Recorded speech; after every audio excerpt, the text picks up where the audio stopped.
This is Carlee Cagle recording for EDU250 about the current issues in the hog industry in eastern North Carolina. Today I'm talking to Cody Craddock, a current UMO agribusiness student who has done multiple research projects on these issues.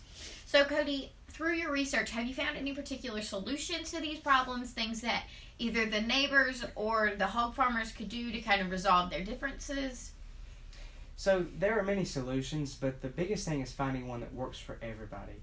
So you've got the farmers in the case that want to keep their farms operating at maximum production. You got your neighbors that want just a peaceful, a quiet, a smell-free, odor-free property, and they're claiming they have property damage. And then you've got the community that eats pork and needs the hog farms to fulfill their diets. So people rely on the hog farms, but we also got to keep in mind the folks who are affected by these farms. So the three most common methods that are being used in the eastern part of the state and all around the United States are the injection method, miscanthus, and university-funded or institutional research. The injection method is expensive for farmers. It's not nearly as effective as the spray fertilizing practice, so it's not near as effective in actually fertilizing the ground, although it does cut down on the smell a little bit, and it's not practical to the state farmers in our state. Can you specify what you do, like how you would do that? So the injection method is where a core of the ground is taken out, and then that core that's taken out is filled with the manure from the hog lagoons. This allows the soil to percolate the nutrients from the manure and the lagoon water into the soil. It's not nearly as effective as spray, because spray is able to use the use of rainwater to soak it into the soil and percolate into the soil, but it is still an effective method that's used by some farmers in the state, and its cost is something to consider also. The machines that are used to take these cores out, they cost a lot more than it does to do a spray application. With the miscanthus method, miscanthus is a grass-like crop. It's a high-yielding crop, lots of biomass within the crop.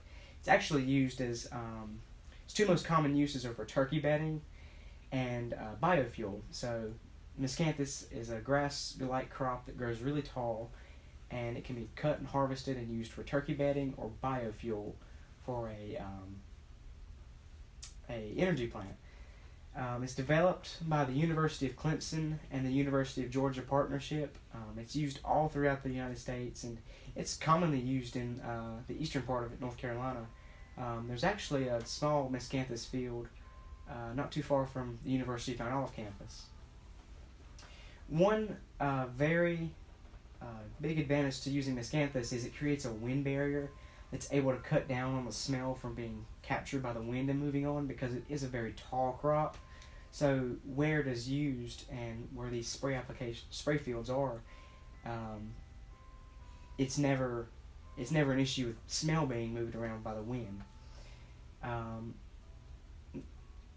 Any fields that are sprayed with hog manure or these lagoon pits, the food off of these fields cannot ever enter the food system.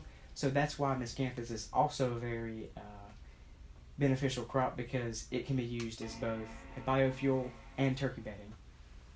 And the last one is last solution would be university-funded, institutional research, or even state-funded research, or even a blend of all three. It's a good way to help cut down the cost for farmers, because farmers are strained in any industries, specifically the hog industry, and that goes for all industries too, the dairy industry especially. Farmers don't typically have a lot of money that they can allocate to fund research. So having a university that's able to allocate funds, having the state that can allocate funds, and institutions that can allocate funds for research helps, because the farmers are already strained enough.